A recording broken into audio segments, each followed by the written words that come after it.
Hello, कैसे हो आप साहब। तो आ चुके हैं आज हम 11th स्टैंडर्ड का केमिस्ट्री लेके।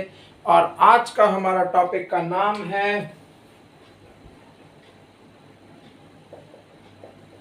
स्ट्रक्चर ऑफ एटम, या इसी को हम बोलते हैं atomic structure. Chapter number 4, government text book. अब इस चैप्टर से आगे बढ़ने से पहले आपको कुछ चीजें अगर प्रीवियस चैप्टर की याद है, जैसे कि मैंने लिया था some basic concepts of chemistry, वो इस चैप्टर से रिलेटेड है, इसलिए मैंने आपको वो पढ़ाया था सबसे पहले। आपको याद करना है डाल्टन्स एटॉमिक थियरी, आपको याद है? वहां पे डाल्टन ने क्या दिया था? केमिकल कॉम्बिनेशन सबके लॉ वो दे दिए थे, और डाल्टन ने अपना एक एटॉमिक मॉडल प्रपोज किया था। लेकिन डाल्टन ने ये बोला था कि हाँ, मैटर क्या होते हैं कि कंपाउंड्स बना लेते हैं ऐसे तैसे मिलके। जैसे कि आपने सोडियम ले लिया, क्लोरीन ले लिया, दोनों मिल गए तो क्या मिल गया? आपके घर में जो आप खाते हो स्वाद अनुसार, नमक। ठीक है, वैसे ही ठीक डाल्टन ने ये बोला कि बाकी सब कंपाउंड्स अगर मिल रहे हैं तो कुछ ना कुछ बनाएंगे। बाकी सब एलिमेंट मिल रहे हैं तो कोई ना कोई कंपाउंड बनाएंगे। लेकिन वो इस बात को प्रूव करना नहीं हो पाया उससे कि मैटर क्या चीज है। और मैटर अगर उसने बताया तो मैटर के अंदर कौन सी चीज है, जिसको हम बोलते हैं आज की हमारी भाषा में सब एटॉमिक पार्टिकल्स। सब एटॉमिक पार्टिकल्स क्या है, ये डाल्टन नहीं बता पाए। तो क्या लगता है आपको, कुछ पता है इसके बारे में? अब डाल्टन नहीं बता पाए तो इसके आगे जब साइंटिस्ट लोगों ने एक्सपेरिमेंट किया, कब किया? लेट 19th सेंचुरी और अर्ली 20th सेंचुरी में। तो जब इन्होंने एक्सपेरिमेंट किया, बहुत सारे साइंटिस्ट लोगों ने अलग अलग, अभी सब पढ़ेंगे उन सब के बारे में, तब जाके मालूम पड़ा कि हाँ भैया, मैटर के अंदर एक ऐसी चीज होती है जिसको हम एटम बोलते हैं। और एटम के अंदर भी 3 चीजें होती है जिसको हम बोलते हैं प्रोटॉन, न्यूट्रॉन और इलेक्ट्रॉन। अब तो खैर क्वार्क्स भी आ गए हैं, तो वो आपके सिलेबस में नहीं है अभी के लिए, तो आपको पढ़ना भी नहीं है, बस आपको ध्यान में रखना है। तो ये सब चीजें हैं ऐसी।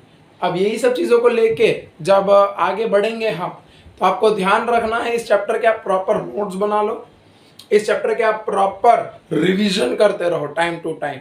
ठीक है, अब मैं बोलता भी इतना धीरे धीरे हूँ कि आप इसको 2x की स्पीड में देख सकते हो आराम से, कोई दिक्कत वाली बात है नहीं।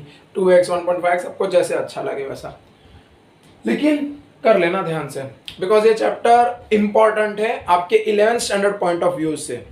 और 12th स्टैंडर्ड का पूरा बेस बनता है यहाँ से कि हाँ, इलेक्ट्रॉन क्या होता है, प्रोटॉन क्या होता है, न्यूट्रॉन क्या होता है, वो सब के बारे में।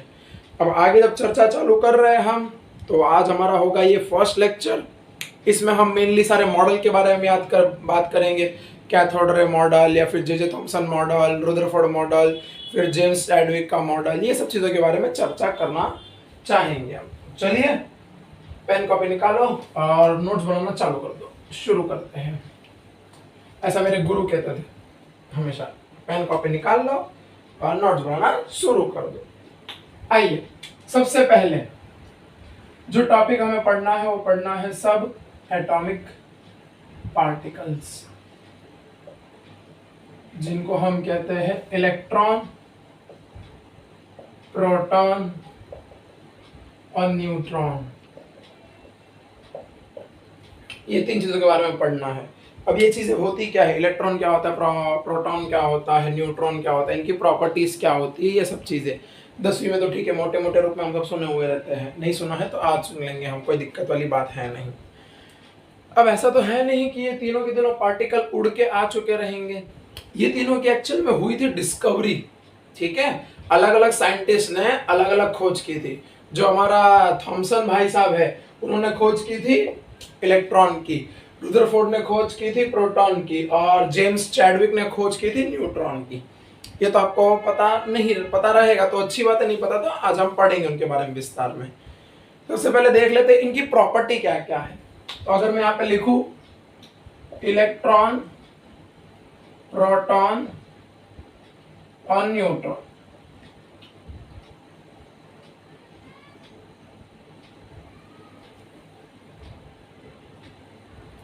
ठीक, आइए समझते हैं, ध्यान से सुनते जाइए, समझते जाइए। जब इलेक्ट्रॉन की मैं बात करूं तो इलेक्ट्रॉन को हम सिंबल देते हैं E माइनस। क्या सिंबल देते हैं? E minus. प्रोटॉन को हम सिंबल देते हैं P प्लस। प्रोटॉन को सिंबल देते हैं P प्लस। ध्यान सुनिए, समझिए। और न्यूट्रॉन को हम सिंबल देते हैं N। इलेक्ट्रॉन का सिंबल क्या होता है? E minus. प्रोटॉन का क्या होता है? P plus. और न्यूट्रॉन का क्या होता है? N। अब यहाँ पे डाउट आना चाहिए कि सर आपने इलेक्ट्रॉन था तो उसके ऊपर माइनस डाला, प्रोटॉन था तो प्लस डाला, न्यूट्रॉन पे क्यों कुछ नहीं डाला? बिकॉज उस पे कोई चार्ज नहीं होता, इसीलिए। तो अगर हम अभी चार्ज की भी बात करें, जो कि हम करेंगे अभी धीरे धीरे, सब कुछ एक एक विस्तार में सारी चर्चा करते जाएंगे। तो चार्ज की अगर हम बात करें तो इस पे होता है 1.6 इंटू 10 की पावर माइनस 19 कूलम में। ये होता है इलेक्ट्रॉन पे चार्ज। प्रोटॉन पे होता है इतना ही, लेकिन ठीक उसका उल्टा, प्लस 1.6 इंटू 10 की पावर माइनस 19 कूलम। और न्यूट्रॉन पे होता है जीरो चार्ज, कोई चार्ज नहीं होता। न्यूट्रॉन एक ऐसे पार्टिकल है जो चार्ज लेस पार्टिकल, इसको हम कह सकते हैं charge less particle. Charge less होते हैं, इनमें कोई चार्ज नहीं होता। ठीक है, तो सर इनमें चार्ज नहीं होता, लोग क्या करते हैं? ये लोग बस एटम को स्टेबल बनाने के लिए अंदर रखे गए हैं। मान लीजिए आपके घर में ऐसी बहुत सारी किताबें हैं जिनको आपको जरूरत नहीं है अभी के लिए, लेकिन हो सकता है जब आप आगे फ्यूचर में जब पढ़ोगे, मतलब कि मान लो आपके जो बड़े भाई थे, ठीक है, बड़े भाई बहन, उन्होंने 10वीं पास की 2 साल पहले, और अभी आप 10वीं में हो, तो जाहिर सी बात है उन्होंने जो बुक रखी होगी 2 साल तक, वो अभी आप यूज कर सकते हो। तो ऐसी चीजों का जिसका बीच में इस्तेमाल नहीं था लेकिन बाद में आपने इस्तेमाल किया, तो ये क्या हो जाता है? एक स्टेबल बनाने के लिए, ताकि आपके खर्चे भी नहीं हुए। ठीक इसी तरीके से न्यूट्रॉन का रखा गया है कि इलेक्ट्रॉन और प्रोटॉन के बीच में से झगड़ा ना हो। झगड़ा यानी कि हम कहने के लिए बोल सकते हैं, और न्यूट्रल हो जाए हमारा क्या, कोई भी एक एटम। चलो इतनी तो बात कर ली। अब इनका हम अगर सिंबल देखें चार्ज के लिए, तो वो होता है माइनस ई, ये होता है प्लस ई, और न्यूट्रॉन का होता है, न्यूट्रॉन का क्या होता है? कुछ चार्ज।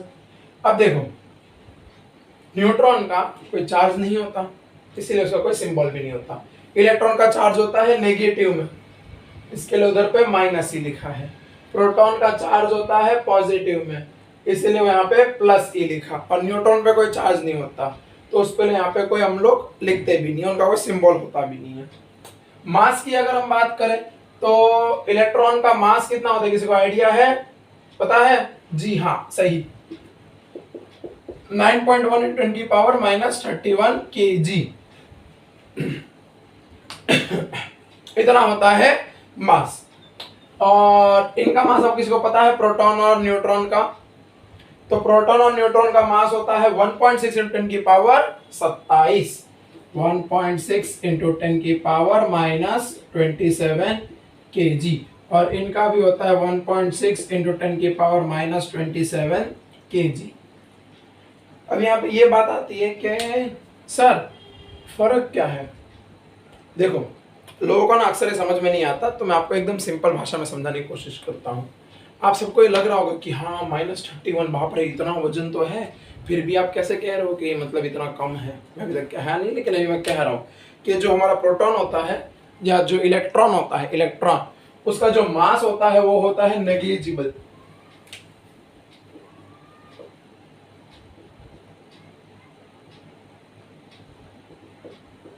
नेग्लिजिबल। अब ये क्यों हो रहा है नेग्लिजिबल मास? वो इसीलिए होता है नेग्लिजिबल मास बिकॉज मान लीजिए आपने 1 किलो का पत्थर लिया, ठीक है।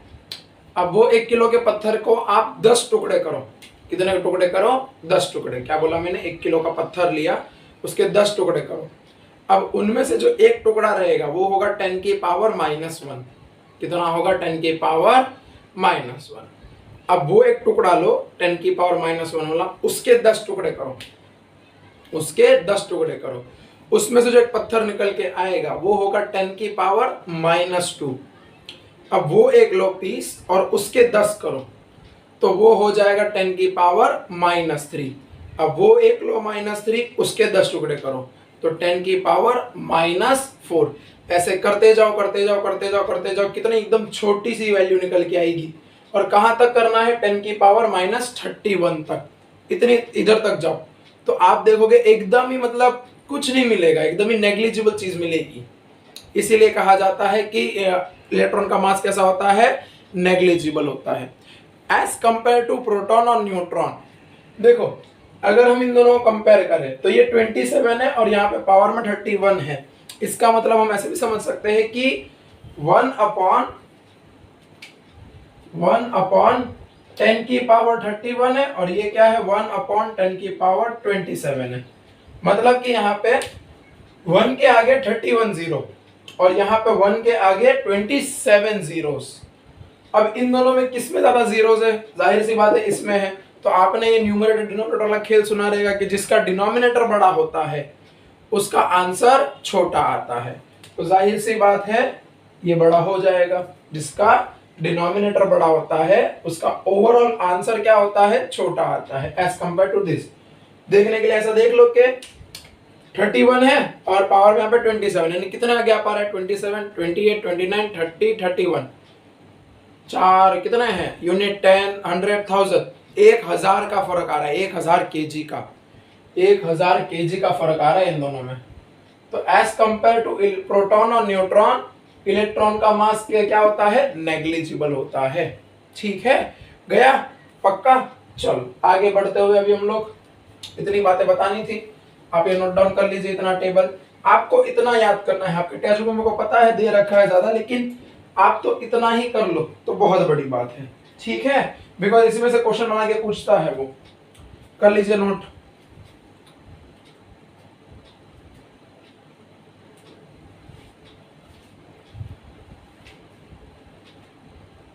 कर लिया नोट, चलिए भैया आगे बढ़ते हैं।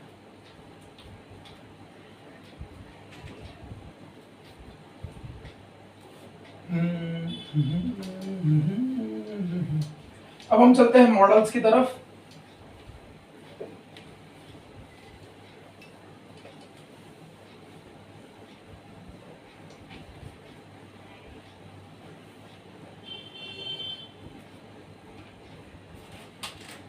आज के वीडियो के लिए शॉर्ट टॉपिक रखते हैं। मॉडल्स जो है उनको पढ़ाने के लिए ना एक अलग से टाइम, मतलब अलग से आपको एक वीडियो बना के देंगे, ताकि आप जब भी आप यूट्यूब पे टाइप करो कि all the models of atomic structure, तो आपको तुरंत एक वीडियो सजेशन में आ जाए। ठीक है, तो आज इलेक्ट्रॉन जान लिया, प्रोटॉन जान लिया और न्यूट्रॉन जान लिया। अब इनकी डिस्कवरी कैसे हुई थी, क्यों हुई थी, कब हुई थी, किसने की थी, वो सब हम पढ़ेंगे नेक्स्ट लेक्चर में। तब तक के लिए पढ़ते रहे और थैंक यू सो मच।